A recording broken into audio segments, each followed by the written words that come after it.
internet brings comic fans around the world into one comic book community.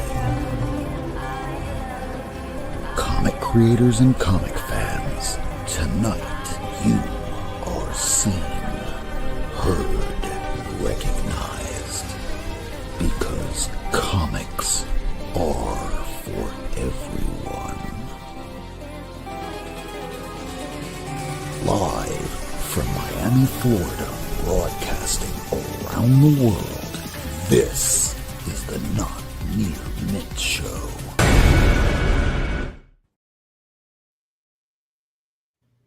Well, hello, everybody, and hello, Tacoma. Hey there. I'm calling you from a hot tub in the middle of Maine. Just wanted to say you're hi in Maine right now? and wish you a happy show and a good time. Say hi to my sister. Hi. Hi, sister. Should I take off my shirt? Yeah. I think you guys get a kick out of this. Up in Maine visiting and just chilling, having a good time. So have a good show, and I'll see you in 2 weeks. Absolutely. Yeah. Enjoy your trip, have fun, and don't do anything I wouldn't do. And spoiler alert, there's very few things I wouldn't do. All righty. Have fun, my man. He has any comics that are soggy. Yeah, if he's got comics, they're probably getting attacked by, well, not cats, because he's out somewhere, so he doesn't have to deal with the pets, walking around on stuff. But yeah, he might have to worry about accidentally dropping them in the pool, which I have done on occasion back in my drunk period. That's not good. But them, my cats, they're pretty good. That's good. When I was young, I always used to read my comics in my bath, so I'm no better. I used to take them to the damn pool for some reason, and sometimes to the beach. And then that was like way back in 2010, 2012. And then when I'm going to rebag every single one of these 28,000 books, back then I was probably like 21, I was putting them all into Mylar, OPP, and then pulling out my little toothpick sort of thing so I can take out sand and dirt. And I'm going, there's a lot of sand in one of these books. What did I? Oh God, yeah. Damn it. So yeah, we don't bring comic books to the beach. I mean, you could, but know that one day today will be 20 years from now, and that book might be $100 book. Just ask some of these people that are getting, I don't know, Invincible. I know some of my Invincibles were like that once upon a time, and then I got rid of them all because I never knew that there would be a TV show. We didn't know anything. No, we did not. Hi, Britisel. So just one thing I wanted to tell everybody, that right now, as we are broadcasting, if you wanted to check it out now and then maybe come back a little bit later or then watch it after the show, right exactly now, we have Fable. He's doing a show over on One Collection Down, and they are in the middle of the show where Lady Fantastic is on the show. So how about we just lurk for a minute and see what's going on? Because she will be... we can do that. In fact, once upon a time, in fact, I'm going to hit the volume for it. So you're going to hear some volume in a second. So way back in the day, before I even started the first episode on this show, Perry, many people out there in the community know who Perry is. Perry was doing a show where he's lurking. So he's looking at other people doing live broadcast right that minute. And he lurked me. So I lurked him back. It was just an infinity of all these different panels. And right now, it looks like they're about to bring it up. So let's jump on over. Let's take a look and see what they're doing. So I'm going to share the screen real quick. And here is... Friends. This is Fable from One Collection Down. Let me know if you can hear it. I started One Collection Down as a way to share my love for comics and pop culture. But I also started it so I could seek out like-minded people who love the things I loved. This community is everything. It's changed my life. Blame Fable, blame Nick, blame the brother that's what I had to learn in the the jewels as we stick to the code. PCP on me, bad batch, this one's for the bros. And the ones that paid the way for everything that we know. Thinking Friday is a vibe, let me put you on game. Don't forget to throw your sets on Saturday with the gang. A lot of things to cover remark if you're drawing a blank. Cover A's and variants, man, we one of the same. Gotta read between the lines, all the things we can handle. We should talk about art while we look through the panels. I wanna That's a lot of So that's live right now. They have a very long intro, very much like we do. I'm going to check that out later, but I'm also going to keep that up right now, just so I can see what's going on with Lady. And once Lady's finally on the screen, I'll show her because they're still doing an intro right now. That is a long intro. That is freestyle rapping at the extreme. I mean, for those that are into rap, great. I'm not a fan of it. I'm into techno, but as people might have noticed watching some of our YouTube shorts, which, do take a look at our YouTube shorts. We put a little bit of time into that, I mean, just a tiny bit. But those videos that I was doing, they had EDM, techno. I kind of dropped that because I realized not everybody really does that. And hey, Miracleman. Okay, he's still getting set up. Ooh, he's never looked better. It's very yin yang. He's like the fish that's eating the fish that's eating the fish. Yeah, all right, so we're going to do the. Okay, he's finally here. Hey, how's it going, everybody? Sorry I'm late. No, That's it's all okay. good. We were about to do the top 10. We were just showing over Fable over at One Collection Down. He has Lady Fantastic on right now, so people might want to check that out now, maybe after the show. We only go on for about an hour. We're going to keep it to an hour, unlike a couple weeks ago when we were doing a 4th of July show. Nobody else was live, so I guess people watch some of us. So we're going to try and be entertaining tonight because the Fantastic Four movie just came out this weekend, and guess who already saw it? Hey, This handsome son of a gun. I won't lie. I actually think that's the best screen name for you yet. I'm replacing Johnny Storm because we lost the right. Does everybody know the story to that? Am I saying something everybody knows? In the 80s, there was a Fantastic Four cartoon. Furby was there. Spoilers, man. What? Spoilers, man. Come on. What are you doing here? It's actually okay as long as you don't A, curse for the first 10 minutes, and B, don't spoil the movie. He's just telling people where Herbie came from because way back in the day, parents thought that kids would light themselves on fire because of that. No, that's the urban myth that people started saying that, they had to remove him from the cartoon, which doesn't make a lot of sense because he was on the 1960s Fantastic Four cartoon. So we didn't have fire back then. Really, they'd lost the rights to Johnny Storm. So they just didn't have the rights to it for that cartoon. So yeah, the myth became you can't put a man on fire because everybody's lighting themselves on fire. But actually the truth was they didn't have the rights to Johnny Storm. Wanted to clear it up. That makes a lot more sense than, I guess, well, it does make sense now in reflection. Beavis and Butthead, when you had a character going around going fire, fire, fire. And then similarly, Prodigy, who the front man really had nothing to do with the music. He was kind of like Stan Lee when it came to Fantastic Four. Had nothing to do with the Fantastic Four. He was just a hype man that wrote in some words.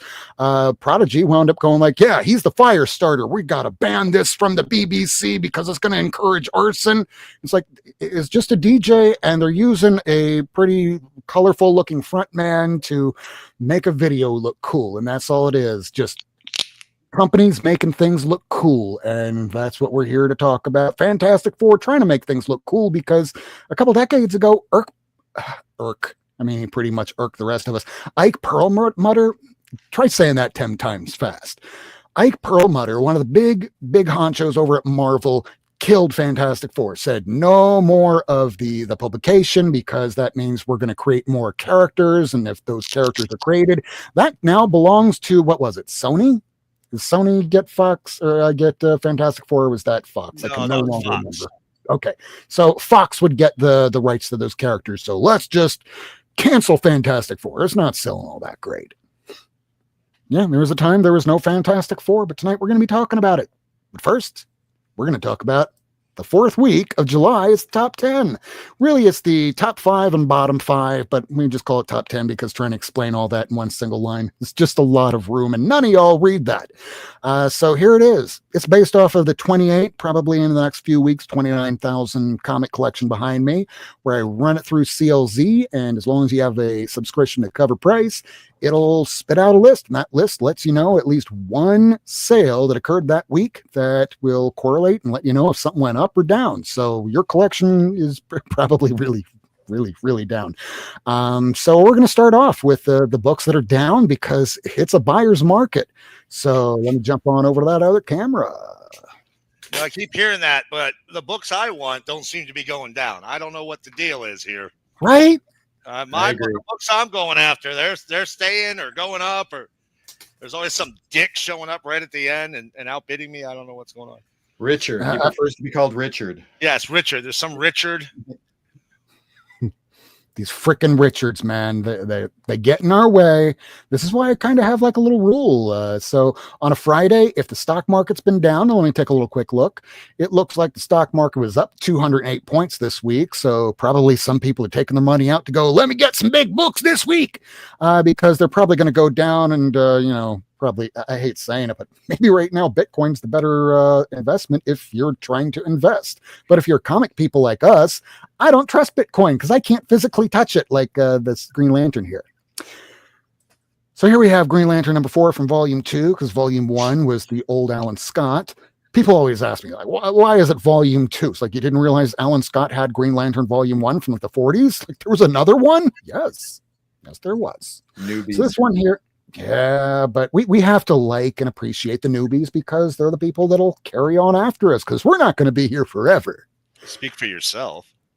Well, I mean, I'm trying to imagine somebody that picked this up in 1961 here, brought it home, laid it down on the stoop with the dirt and grime while they're drinking their little soda pop and maybe spilling some of it on the cover, just like how Michael's doing right there, Kirby. So yeah, that person back in 1961 is likely dead now if they were like 10 years Jesus. old. No. This show got My dark mom's bad, dead. man. God damn. Dead. Mom and Dad. Dead.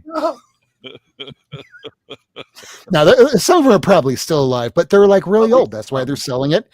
And slightly, I can't say that I'm younger, slightly less old people like us, we're picking these up now and then. Other people that'll be slightly less old will continue on until they fade to dust. And a lot of these will fade to dust. Chances are in about 1,000 years from now, what will still survive are going to be these foil covers that you see. True. And anything printed on Baxter paper from DC in the early 80s. Oh, You ever Lord. see those books like the prestige version of Legion of Superheroes and Teen Titans? Those books, that paper. So look at you know why Watchmen isn't worth anything? Because every one of them's an 8.0 or better. The only way a Watchman is degraded is somebody rolled it around with their dog. Every one of them looks like they just came off the shelf. You know why? They put a quality paper product in there. And that's what's It's kind of like these new books coming out with a cardboard stock paper. And unless you're like, you sat on it, chances are it's going to retain at least an 8.0 or better. So all the better. Oh, and it looks like Lady Fantastic finally appeared on Fables right now over at One Collection Down. So I'll jump over there in just a moment. So let's run through this as fast as I can. Like 30 minutes. It's already 13 minutes in. I just started. So Green Lantern, number 4, fine minus condition, 5.5, 1961 book, $60. Somebody paid this week. It is so down. It is down so much. It's down $155. wow. Whoa. Some lucky Richard got that one. Yeah, great. I know I paid a lot more for this one here because way back in the day, they used to call it, now I only know it by Astonishing Comics. I don't want to send people to the wrong place. So Astonishing Comics had one of these people on a whale auction, and they had 4 and 5, and they were like really nice condition, and I way overbid. And at this point here, I know I paid about 4 times that for this. But that's why right now it's a buying opportunity. So don't look at it that, oh, my comics are going down in price. If you're playing the long game and you love comics, don't worry about it going down. It's fine. Right now, you can get the stuff that you've always wanted, like Brave and the Bold number 54. It's the first unnamed appearance of the Teen Titans. Came out in 1964 and a very good plus. Somebody this week paid the lucky number, and I'm going to drop some new news that just came out from San Diego Comic Con. But this $252 somebody paid for this week. That's a steal. I paid about 200 more than that because that's how much this usually is worth. But it's down 43, which overall I'd say this down like 200, but that's just me, and I don't dictate the market. You all there spending your hard-earned money do that. So this book here, wow. The other thing that I want to bring up about 252. So Venom is about to hit issue 250 for legacy numbers, so they're going to revert back to that. And in issue 252, we're going to get a Venom in red and blue. It's going to be Mary Jane as Venom, wearing red and blue, looking like a big burly man, but it's Mary Jane. And it's going to first appear in Battle World issue 3. That'll be solicited, I believe, for November, and that Venom 252 will be out in December. So, hey, here's some news that you all just learned, folks. So hopefully you go order that FOC, and do make sure to pick up your books from your comic shop. She became a kind of Venom in the latest video game for Spider-Man. Seriously? So that was already in development prior to all this? Wow. Okay, so that was number 9. Here's number 8, Batman 133. This was a bigger book once upon a time because we had a TV show called Kite Man, and here's his first appearance. This is the third appearance of Batmite. Unfortunately, no Kite Man on the cover, but you do have Batwoman or Batgirl. Batwoman. With those breasts, she's a Batwoman. You misogynist. Hey, the women are getting younger and younger and developing earlier and earlier, and I guarantee you it's because of what we're eating it as American crap. This is the wrong show for that conversation. All right, you save that shit for a Joe Rogan episode. Yeah, all right? Save it. Yeah. But can I just comment? This is not eating all this processed crap. This is the holy trinity of Silver Batman. You got Batwoman, Batmite, and Ace the Bat-Hound. Like, that's a great cover. Great cover. Yeah, it's Ace. I still need to get a first appearance of Ace, but I think that's like Detective Comics 98 or something, and it's even in crap tier grade, it's going to be at least like $800. Well, in any case, this book here, 1960, and a very good minus 3.5 raw, $79 somebody paid for it. Under $100 book for the first Kite Man, people. Wow. I paid over $100 for mine, but it just shows you that if you wait, sometimes you put a Google alert out there, and you just be patient, and patience pays off. And sometimes having a lot of extra money. Number 7 is surprising. Submariner number 8, one of those black covers that are really difficult to keep in high grade. Mine is a 7.0, and this fine, very fine book has a couple spine ticks, which does drag it down. The back cover's a little bit foxed. That's what makes it the 7.0. 1968 book, $111 for higher grade. Issue 8, Submariner. I mean, the other book that's the sister book that I can show later tonight is back there, is the Fantastic Four. I believe it's issue 110 or 112 that has the black cover that kind of goes along with it. And it's always the issue that if you're flipping through, it doesn't have the first, the shark guy, and it doesn't have the issue 8. Nevertheless, $111, down 31. And if you thought that was bad, this is just going to be representative of the fact if you are buying stuff because of movies, eventually people forget and they move on because Marvel now has, with the MCU, 37 films. Can any of us name every single one of them? And I do mean every single one of them. Okay, Michael probably can. We're not going to actually do that. If you think you can do it, drop it in the chat. I'd love to see if you can, but do that without the assistance of IMDb or Rotten Tomatoes. So yeah, that was the number 8. Damn, $111. I paid about $200 for this. Wow. You guys are the reason Rob can't retire early. Stop getting such great deals. I'm never going to retire. My buddy over here, Bill in Colorado, he's he's a bit older. I've been getting the war books from him, and he's still picking up books, because when I talk to older collectors, I always want to know, hey, are you still picking up books, or are you selling so you can fund your retirement? 90% of them all tell me it's to fund my retirement. I need to pay for medicine and this, that, and the other. But a couple here and there go, yeah, I'm still picking up books. Hey, Kevin. So here we go. This is a specialty book, because when you hear Mark Jeweler, it's cool finding them. Don't try and overpay too much. They usually apply to keys where it costs a bit more. So this is the first time that Captain America picks up the Thor's hammer. And it happens while he's wearing the U.S. agent outfit. But this was inside Avengers Infinity War. And this book, a long time ago, if you wanted it as a Mark Jeweler, you're paying about like $50 to $100. Well, not no mo. Somebody picked up this week a Mark Jeweler variant of this exact book in high grade 8.0 raw, very fine, for $13. Yeah, that's actually what it's worth. I'm not joking. I think I spent $1 on that comic. I could see it. I think I paid $25 for this one just because it was a Mark Jeweler. Yeah. And then I see that it's like half of what I paid for it. But to be fair, this is why I'm telling people, when it comes to movies, get the stuff that you like. And me, I'm just picking up every issue of the volume 1 of a lot of the Marvel stuff. So those were the ones that dropped.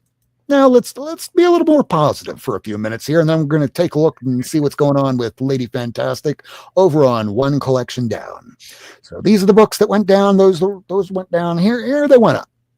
We're going to start with drugs. Whoa! Don't do drugs, kids. Whoa. Especially HEROIN. That's just not bad.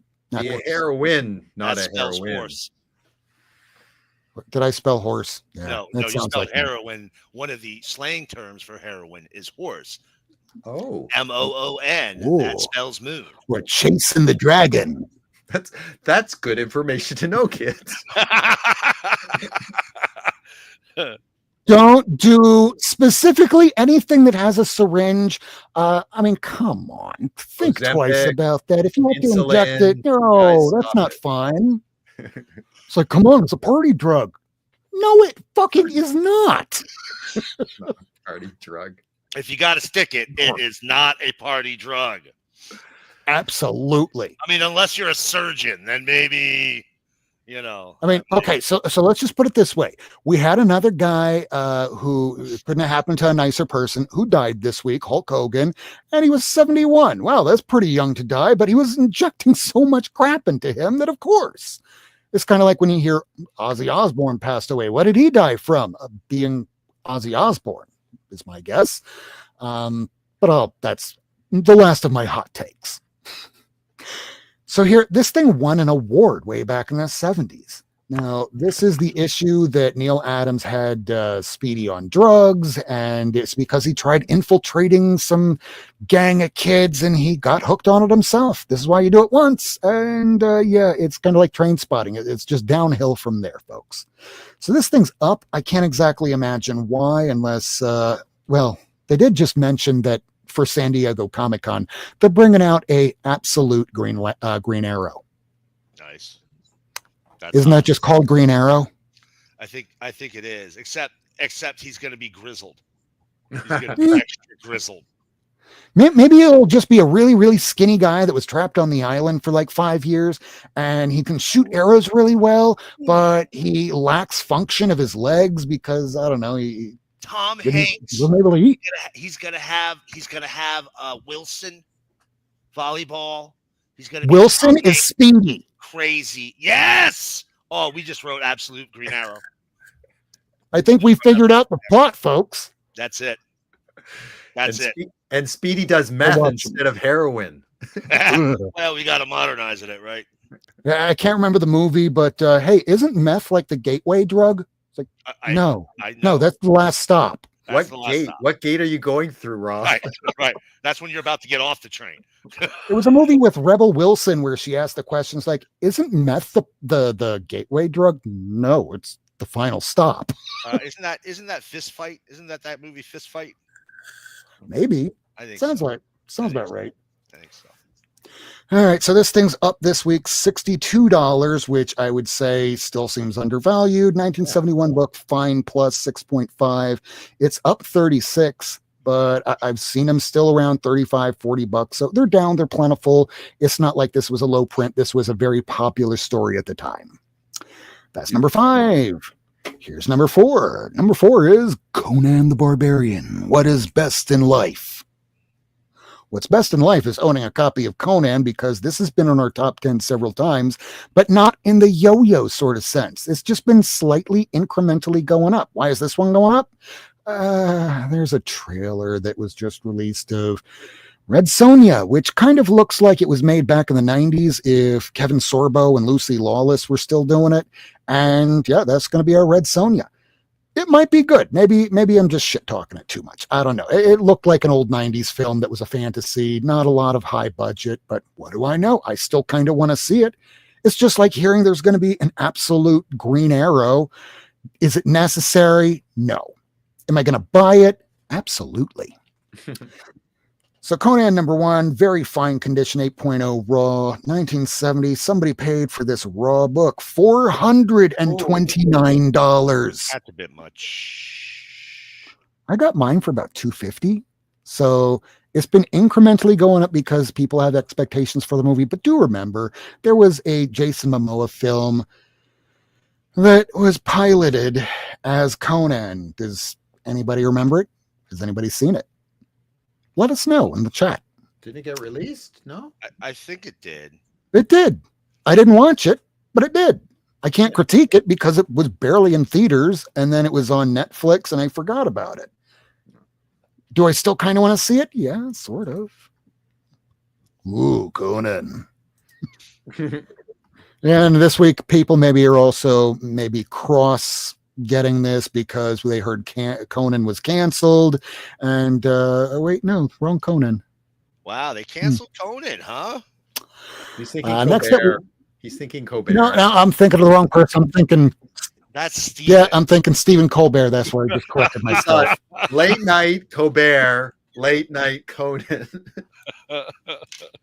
Late night with Conan and Barbarian and O'Brien. I thought you meant the Titan series, which would have been awful because those Colleen Doran covers are like just incredible. They're worth the book. Yeah, the new Conan series, it's selling really well. People are loving it. Well, and it's not just one title. It's split off into like multiple titles, and they only do that if you're buying it. Kind of like right now, there is a Toxic Avengers series coming out, and it's being spun off into 3 books. Yeah. All ongoing. Good job. Good job for Ahoy. Remember our old friend Tom Payer was on the show long ago. I'm so happy Ahoy's still kicking it. They're not putting out a lot of books, but every book they put out is great. And they have a hit on their hand when it comes to, he's dry now, so I guess he's out of the pool. Hi, Tacoma. Don't get struck by lightning. It hurts. I can tell you. You weren't here, Miracleman, but we saw full frontal nudity from Ian. He was in a hot tub. That's awesome. That happens. I'm going to make that. That's going to make the opening of our show now. No, it's not. I'm not going to fuck with him that way. All right, here we go. Number 3, this is Strange Tales number 135. First appearance of S.H.I.E.L.D. First appearance of Hydra. Nick Fury becomes an agent of S.H.I.E.L.D. because prior to this, it was Nick Fury and his Howling Commandos, which was still ongoing at this point. So he had 2 books. He had his own self-titled book, and he had this. And this is where it really starts. And later on, they bring in Mr. Steranko. So here we go. This book here came out 1965 in very good condition, 4.0 raw. Somebody paid $125, which is still pretty low, but it's kind of on target for how it's been for the last several months. It says it's up $64, so I imagine you could still probably find copies for about $70 or $80 and, lower grade condition. But if at this point things are going down, maybe hold out for a better copy. Hey, I forget. Is Steranko the one who's like 80 and dresses like a disco pimp?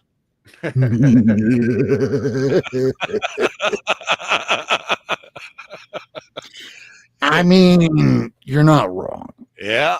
Look him up, kids, if you ain't seen him before. And tell me disco pimp is wrong. Also, If you're a male, I don't care how good looking, I don't care how rich you are. Go up to him and ask, "Hey, Mr. Steranko, can I get a picture with you?" And he'll go, "Grow some tits." Oh, Jesus Christ. not I kid good. you not. That is, that's, He yeah. might be worse than John Byrne. Yeah, that's gross. It depends on his day, but way back when for me, that was the case because I started buying all of his stuff because he appeared at a convention, and I spent like $200 on most of the full run of his Strange Tales. Mm. It was the 90s; you could get it cheap, and I got a couple of them signed. And hey, can I get a picture with you? If you can grow some tits. But back then I was really fat, so I kind of went, well, I kind of. God That's damn. not the response, Rob. That's not the right response. Probably not. But I was Maybe if I push it. so I think I needed to be more of the female variety for him. Yeah. Then he'll take a picture. Lordy. All right. So yeah, this book you can get it a bit cheaper now. So as I was saying, if you can get a better copy because lower grade's better than no grade, sure. But if it's a buyer's market, you might as well exploit it for all it's worth. Kind of like this. This thing has been going down, and it's still an under $1,000 book. It's the first appearance of Moon Knight, Werewolf by Night 32. Came out in 1975, 8.0 raw. $937 somebody paid for it. It is up $196, which back in the, I can't really call it the good old days, but really for me it kind of was because it had zero effect in my personal life. Early pandemic, when we were getting all those stimulus checks from the government, people were paying $2,000 for this. And I thought that was crazy. And it was. And this corrected, but this should still probably be about a $1,200 book. They are suggesting he'll come back for a movie, but really Moon Knight is an ongoing series, has been for a very long time. If you're a comic collector, you're getting this because you love Moon Knight, not because of a TV show or movie. Right. And then we have number one. Speaking of movies, this thing has been bouncing up and down and up and down and up and down. And probably if you wait a few weeks after the opening release of Fantastic Four First Steps tonight, you'll probably be able to get this for less. It's the first appearance of the Fantastic Four uniforms or costumes. They don't like being called costumes. We're doing real important stuff. This is a uniform. You don't call a cop cosplay, right? Yeah, okay. It's also the first Baxter Building and Fantastic Car and first appearance of Mr. Miracle. What? I was just seeing if he was on board or taking shit. I'm listening. I'm listening. Oh, good.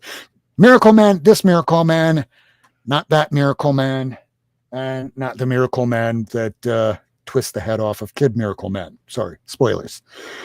Very good condition, plus 4.5 raw, 1961, $840. Finally, this thing has gone up a bit because I know I paid a shit ton more than that for this. But at one point earlier this year, you could have gotten this for about $300. Yeah. The first appearance of Silver Age Namor, you could have gotten for $200 in issue 4. I mean, prices are a little nutty right now. And if you're paying attention, you can probably get it. But again, this list is intended to help collectors and readers determine if they should look for a comic or wait 6 weeks. And if it's still up, then wait 6 months. And after 6 months, and if it's still up, you might as well just get it because chances are that's not coming down. Hey, Glenn, good to see you. So those were the top 10 books. And now we're just going to show some books that we picked up over the course of the week. And who wants to start? I'll go. All All right. So I got a couple of things. Actually, son of a bitch. Hold on. What were the Fantastic Four's costumes made out of? Unstable molecules, All right. which Look, is fun, but so what is that exactly? So, new history. I'm going to start with two new books, actually. All right. 2. Y'all picking up new history of the DC universe? Absolutely. And it's a little weird that the Justice League hasn't existed up till now. Well, know, this is actually him pushing it more back to the pre-crisis DC universe history, which I appreciate. The Scott Koblish covers. I got it on the first one. It was gorgeous. Y'all know Scott Koblish used to ink George Perez. No. Did you know that? And when you No. look at his variant covers, you can see Whoa. he definitely has himself Whoa. some George Perez influence. Eh? Wow. Look at that. Holy cow. Look at that. I tried to say it Canadian for you, Herbie. See, look at that. So- Look at that beauty. Get it closer to the Look at camera. this. Close. Look at this. Closer. You see this guy right here? The rainbow Holy alien? cow. Yeah. Jimmy Gunn was going to put him in his Suicide Squad instead of Holy Polka shit. Dot Man. That's And- beautiful. And I want to point something out. There's an image floating around. Again, Mr. Jimmy Gunn, he released that image of the mural, right? The mural in the Superman's movie, The Hall of Heroes, right? Justice Hall, whatever the fuck it's called. Look, stop yelling at me. Here, there was a character on that. Now, look, I pride myself on my exceptionally deep DC lore, right? I very rarely, like Jimmy Gunn put out this book, right?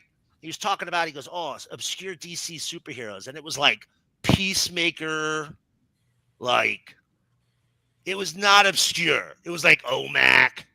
I was like, come on, James. Now, okay, look, yeah, obscure for the straights. I'll give you that. But for comic people, not that obscure. But I'll tell you what, Koblish is killing it. He's putting crazy obscure characters on here, characters that are all period correct. And in the first issue, which was the Golden Age, look right over here are all the, look at that. There's all the quality heroes. Look at that. All the Earth 4 characters. Look at that. He put together, he actually included the one character that had me stumped on the mural, which is like Ghost of Waldorf or something. I don't know. Some weird ass quality character. Silver with a silver helmet. It's pretty cool. Anyway, great. Now I'm going to show you. Go ahead.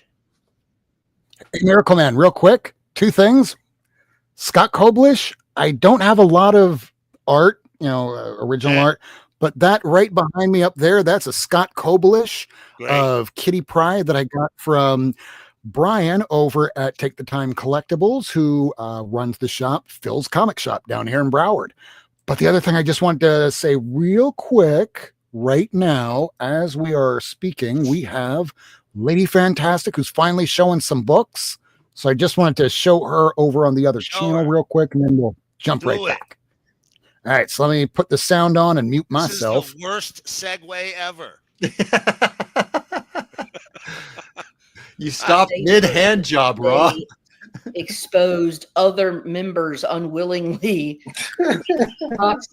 We showed up to make them strong, and they could portray. And it ends up being awful. It ends up being freaking terrible. Toxie finds out about it. Yeah, ladies over there right now, they're featuring the badass women of the comic community. It hits it on some for such so a check her out after this show. Goofy. Well, leave us and go watch that now. I don't blame you. We suck. So look. Yeah, that's kind of us. So look, right? He's flexing. He's doing good. Now look, one other new book, and I'm gonna get in the old stuff, and I'm like, wow, there's another new book. Relax. About 7 years ago, there was a book that came out that I loved. It was called Cal Exit. Came out from Black Mask Studios. 3 issues. It took like 20 months for all 3. It was real. I was going to say 2 years. It took forever. Finally, Cal Exit, The Battle of Universal City #1 came out this week. And I'll tell you what, if anything, in that time, the story's been refined. It's much better. It's exceptionally topical in our current political environment. Okay. The president decides he's going to crack down on immigration, and California goes, not here, you ain't. And, basically goes to war. It's incredible. It's great. It's a really good story. I highly recommend you pick it up. You can get the first 3 issues. They're oversized. I think they did a trade, but you can probably find them in the back issues. Anyway, let's move on. So I got me a little Omega Man Annual #2 here. Look, Lobo is all through. I don't think he's in this one. Lobo is all throughout the Omega Man series, the original Omega Man series. There's another one of those series that, you know what? One of the reasons it's worth nothing, first of all, nobody wants it. Second of all, they're all in high grade condition, right? They had a better paper quality. They had a real good print process on these. These came out really nice. These books, again, unless you rolled around in it with your dog, it's probably in good shape.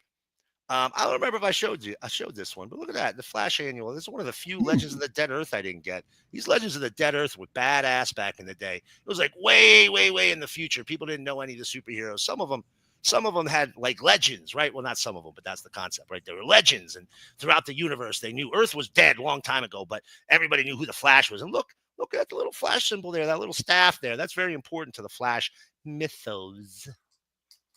Y'all ever read any of the Doug Wagner and Daniel Hillard serial killer books?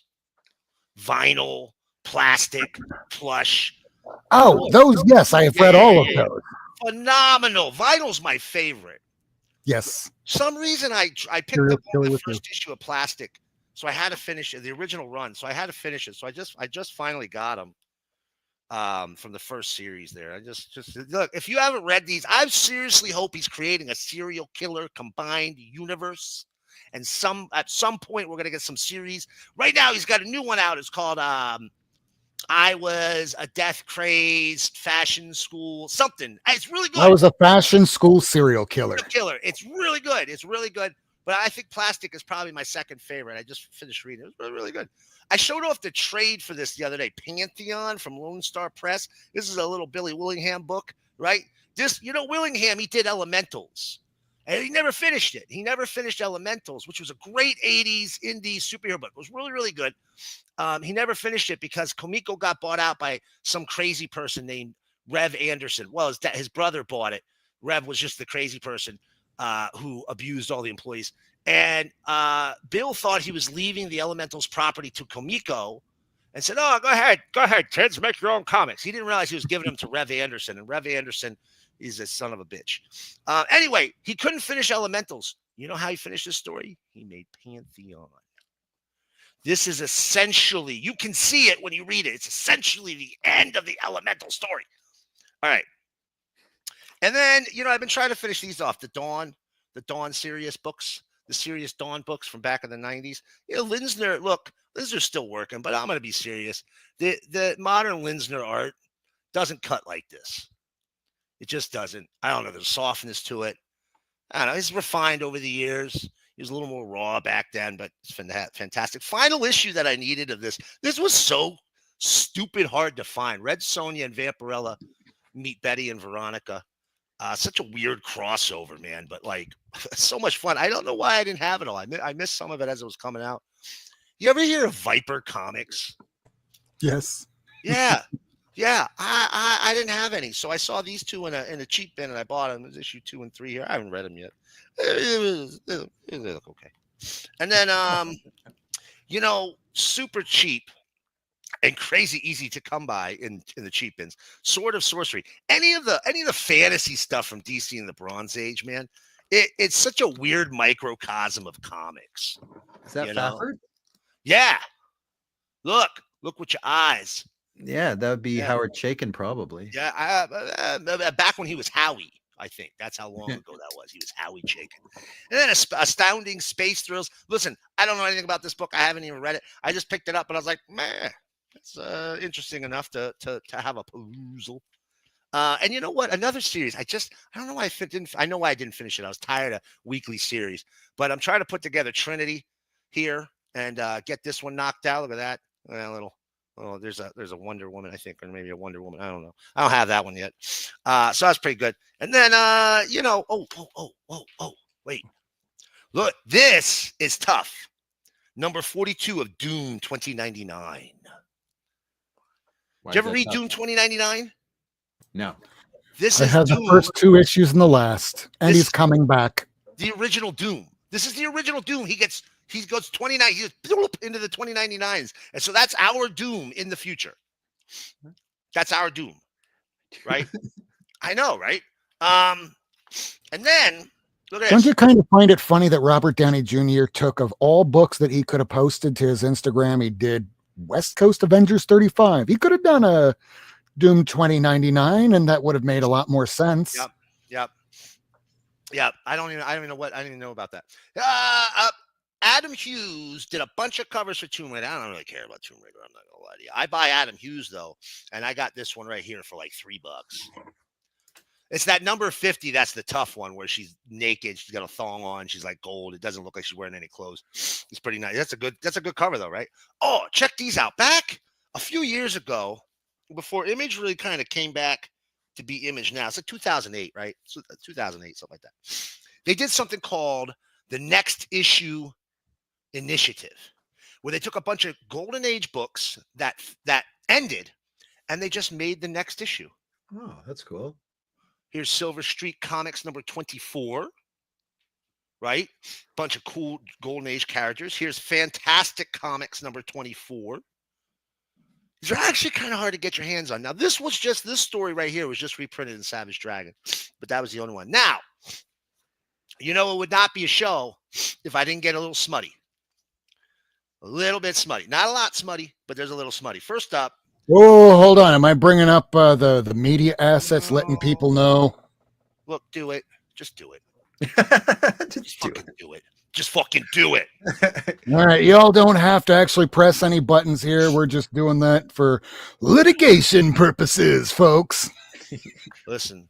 So this is the first printing of Innocent Seduction, The Art of Dan DeCarlo. I only got it for $20. There's a little damage to the jacket here, but if you can find this book, Fantagraph has just put it out again. This is Dan DeCarlo's art throughout the years. It shows some really, really great Golden Age art, but it also shows some of his more modern stuff. Here's some Silver Age, and all the way in the back here, you get his Betty Page. You get his issue that he worked on of Batman Adventures right there. Look at that. You get the stuff he did for Bongo, Boing Boing, whatever it was, the Simpsons comics. So definitely a book worth picking up. DeCarlo's a fantastic artist, and he got a little risque sometimes. He got a little risque. Now this isn't smutty, but I'm glad you put this up because this is shocking. From Desperado. Berserker. Sorry, I was a liar. Berserker. I got this Mora. Look at that cover. Right? Now check this one out. This is an Alan Grant story. Church of Hell. Look at that. I picked it up. I was like, Michael? And it looks like Cross. He's literally in hell. This guy's literally in hell. Okay, that's why he looks so jacked up. And then I got this look. It's called Spandex Tights, Black Spandex. Ooh. I have no doubt that this is going to be the finest comic I've ever read in my entire life. And I'm very excited. I haven't read it yet, but just look It'll at the alter quality. your reality. Just look at the quality of that book. And then last two. I'm only going to show you this one. Last one.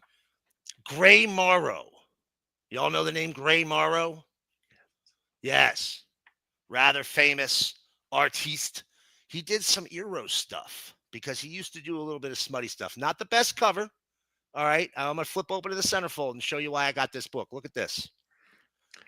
Look at this. Beautiful, beautiful freaking line work. Oh, that's nice. This is the book. This is what you get. I mean, it's not this. It's you get stories, but that's the quality of art that you're getting throughout this book. You get a lot of his little comedic cartoons he did. All right. Gray Morrow was a phenomenal cartoonist. When he got smutty, pretty good. Pretty good. Pretty good. Right. So if you can find this book from Eros, it's absolutely worth picking up. And that's all I got. Beauty. All right.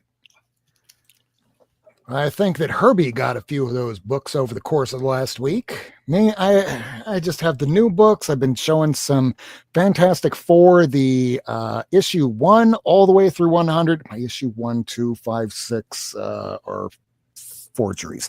They're the ones that were released recently by Marvel as facsimiles, because I still need a 1, 2, 5, 6, 12, and 15.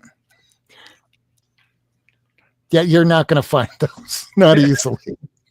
I mean, you will, and probably less. And I do have eBay alerts, but I'm also saving for 2 extremely big books. One is marked by Jared, which, hey, Jared, if you're watching.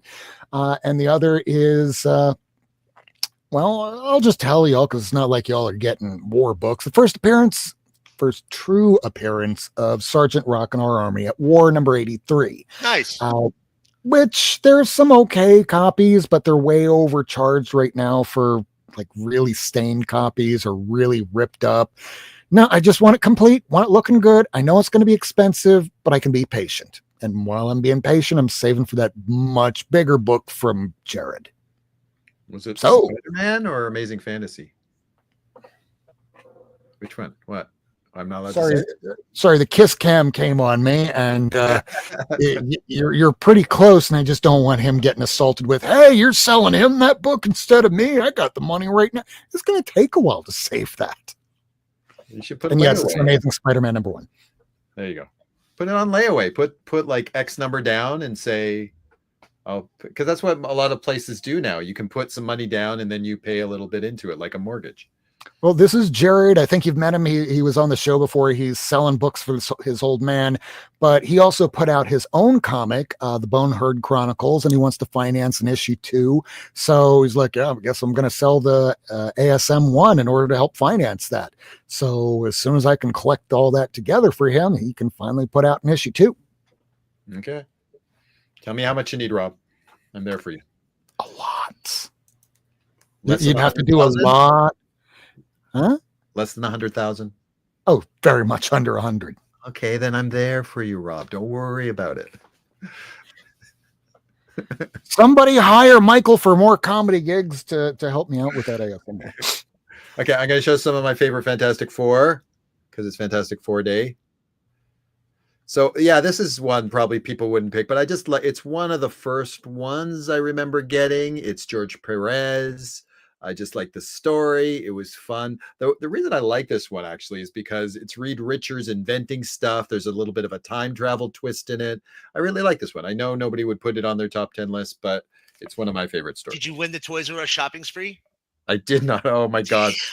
I hate those banners so much. And I don't understand. I just want to hear from one person that won. Just one. Just one. But like now they have to reprint it with the banner, don't they? Like when they reprint the comic, it's still there. Like I don't understand. Why is it a permanent part of the cover? I don't understand. Because someone made the bright idea to do it.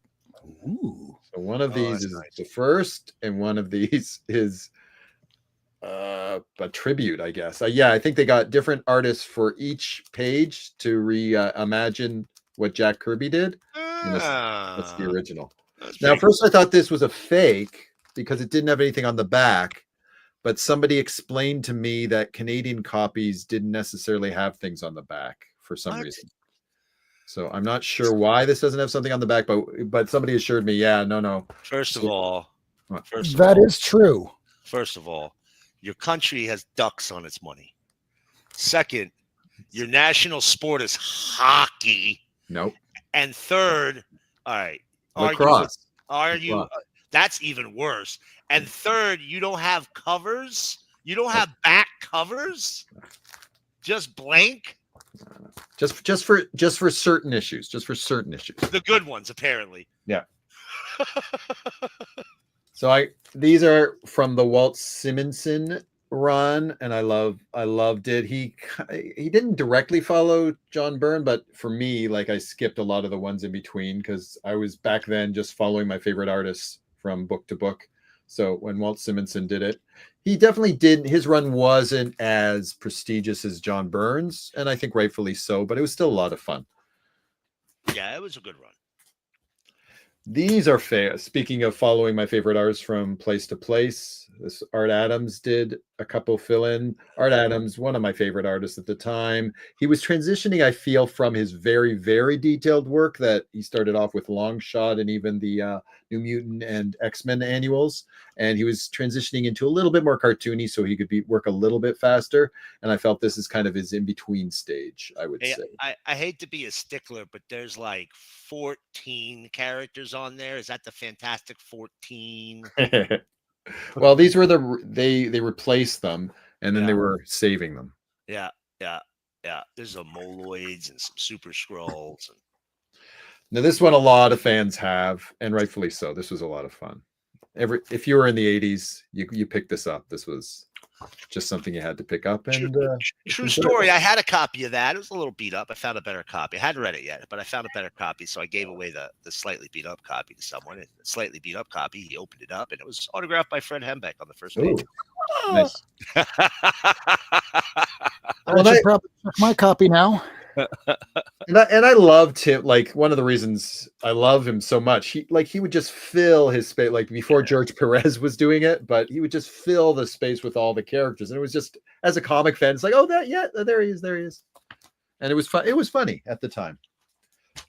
This was expensive for a little while because why was it expensive? Because his first appearance of his dad, and that was a big deal. But this was, I think it's gone down again, but for a little spike, because I think it's his first appearance of his dad, and for some reason that was a big deal because of I think the John Hickman run. I like this one, photorealistic. What if Doom was real? That's nice. This is the nice tearaway cover. I love covers like that. Oh yeah, beauty. I like this one. He went on. Now, I don't think they explained it. I think so he saved, I don't know if you can see in the background, I've got up there, he saved Galactus's life. Galactus was going to die. And then the Shi'ar Council said, hey, you could have saved all these different planets if you hadn't killed Galactus. And the next time Galactus kills a planet, you're responsible. They pulled a Jean Grey on him. Well, now you got to die. Yeah. So they were going to do that, but then the Watcher came to his rescue and kind of advocated for it. But now I think the reason they actually have the reason why Galactus can't die is even better, because Galactus was here at the beginning of our universe. So if you kill Galactus off, you kill our universe. And I like that revamping of it. It gives a good example, like, why don't people kill off Galactus? Well, because actually you'd kill off the universe if you did. I like this one just because it's one of John Byrne's experimental issues. You had to read it from the side. That was fun for me. This one, I just like the Inhumans. We'll call back to that later. Mm-hmm. This was a beautiful kind of cover. Not the first John Byrne, but very beautiful cover. Very, very nice story. That's a great one. Then I'll go back in time. And the funny thing is, today you're not going to get covers like that last one you just saw, because artists are being told you need to do covers closer so that it'll fit in an iPhone. Yeah. So now they simplify their covers. So those covers, as much as I like them, as much as viewers might, it's a thing of the past now. Unless you're Scott Koblish. Yeah, right. I'll hide that. This is the famous Thor Silver Surfer cover. No, it's not. Okay.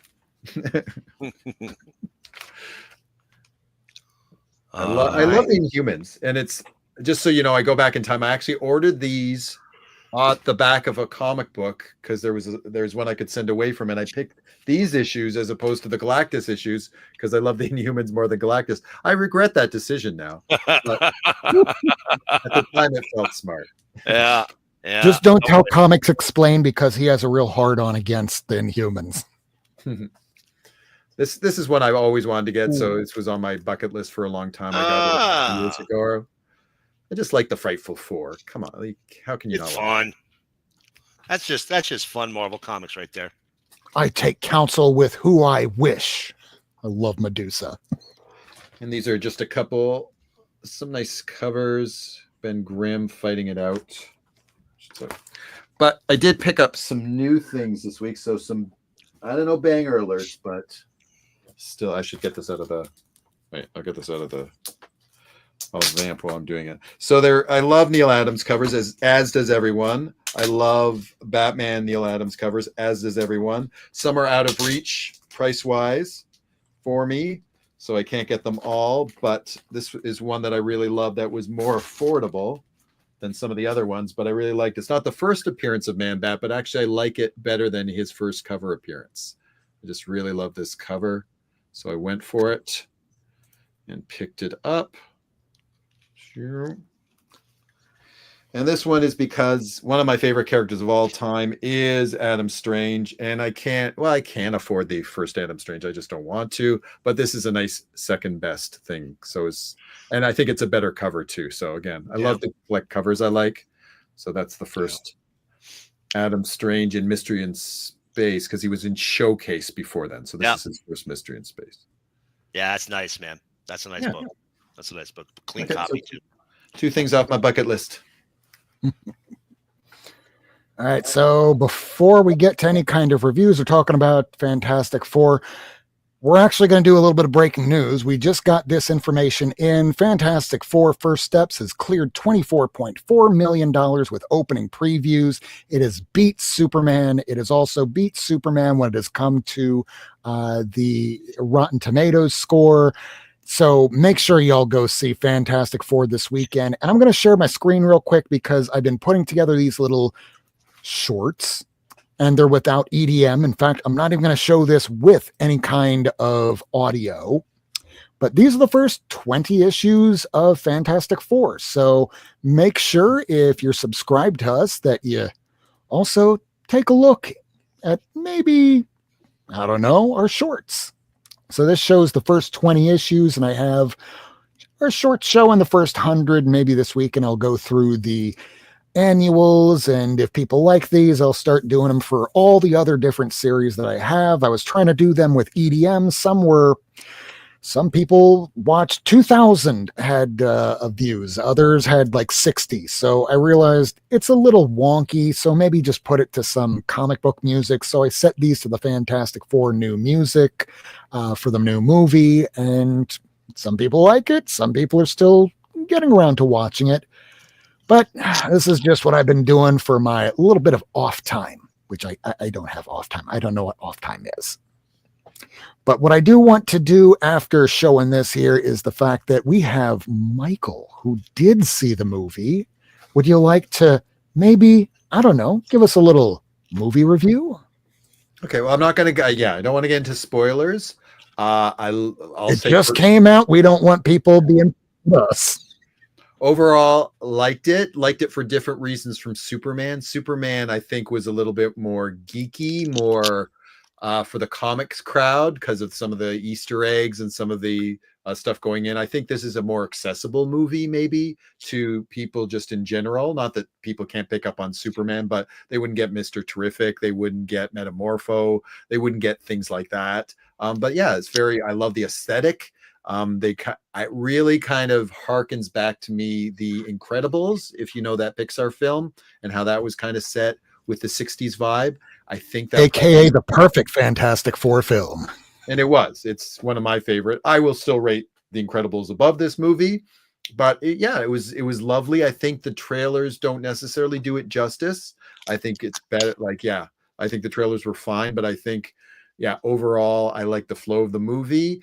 A little spoiler, I guess the female Silver Surfer is there so Johnny Storm can have more of a romantic kind of appeal to it. So I think that's why the driving force behind that. As comic book fans, we probably don't love the fact it's not Norrin Rad. But I think for the story, that's the reason why they went with it, just to have that little added flavor to it. And you don't have to give me any details. I don't want any. But does it make sense why we have this 60s aesthetic?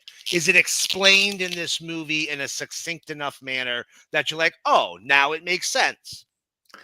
I don't know. I think they just kind of say this is the way it is. It kind of like The Incredibles. It's like, yep, that's the way it is. So, yeah, I guess I don't know. They really explain it. It's just you just accept accept it. So yeah, this is the world we live in. It's slightly futuristic, but it's still the 60s. Some of the inventions might have come from Mr. Fantastic, or maybe the fact that he just simply exists, that this is why things are a bit further ahead.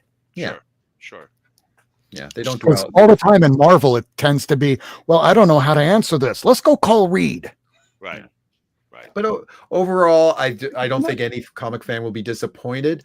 I think, like I said, I enjoyed them both, Superman and Fantastic Four, for different reasons. I think I would side a little bit for Superman, just because of certain reasons, like just things that gave me a little bit more of a thrill. I think this was a little bit more straightforward, a little bit less kind of surprises and kind of caught me off guard. Superman kind of caught me off guard in a few places and thrilled me a little bit more. But this is a very well put together movie. I think all the actors are really well cast. I mean, I still wish Ben Grimm was a little bit more New York and a little bit more rough and tumble.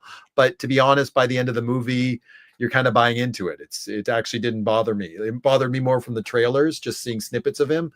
By the end of the movie, I was into all the characters and it was believable. So yeah, it was a fun movie. I don't think you'd be disappointed if you went to see it. I don't think you're going to go, "Oh my God, this has reinvented what I think about superhero movies." I would say like a Winter Soldier did for me. A Winter Soldier, like, wow, this is something different. I really feel for it. I think it's really good. It caught me from beginning to end. That's kind of one of my favorite superhero movies of all time. So I'm not definitely putting it at that level. But yeah, I think you'll enjoy it. It's a fun movie for sure. Nice. I can't wait to see it. I want to see it this week, and I don't know if it's going to be happening, but at least by this week I will.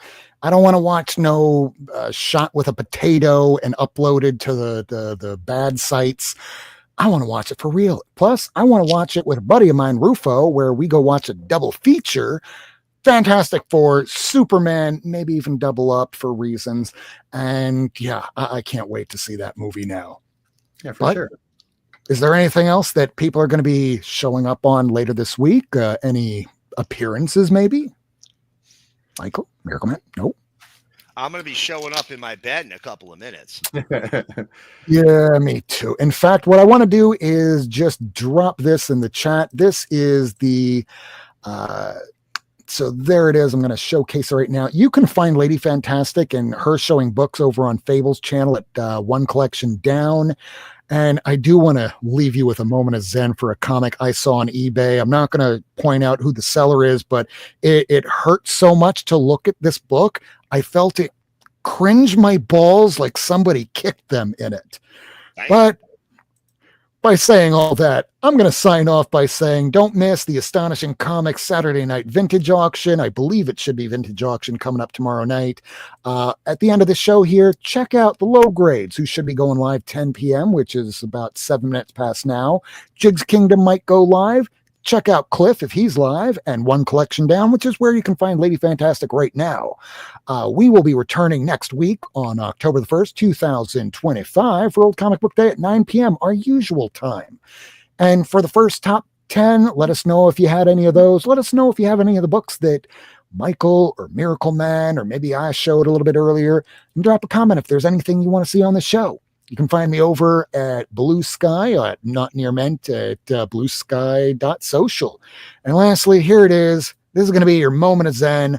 On my lord, folks, if you're trying to buy a comic and you don't want to pay high prices, you might be able to find that book. But sometimes maybe you should hold off for really, oh my God, reasons, because these reasons are really bad. And I need to copy this over into a different screen because I didn't have it up. Here it is.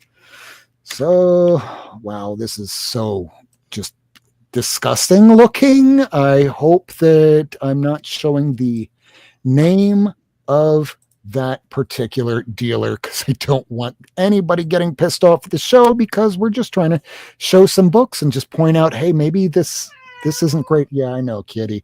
It's ugly. It's so terrible. And here it is. This is your moment of zen. The Incredible Hulk, issue number 2, with some of the absolute worst chew damage I've ever seen in my life. It is up for $400 at a 0.5. And I thought maybe it's just me, but once upon a time, if you can't read the full story, it's an incomplete. And yet here it is. The book looks relatively okay. Otherwise, with the exception of the fact that it looks like a bunch of bugs formed the shape of a dick to fuck the comic book, because this comic is fucked. Wow. But that's it, folks. That's your moment of zen. We're going to end the show now. Thank you all for joining us. We'll see you next week. Love you all. Bye. Thanks for tuning in. If you want to see this episode again, along with a catalog of back episodes and issues, surf on over to Not Near Mint on YouTube, Twitter, and Instagram. Subscribe and hit that bell for notifications.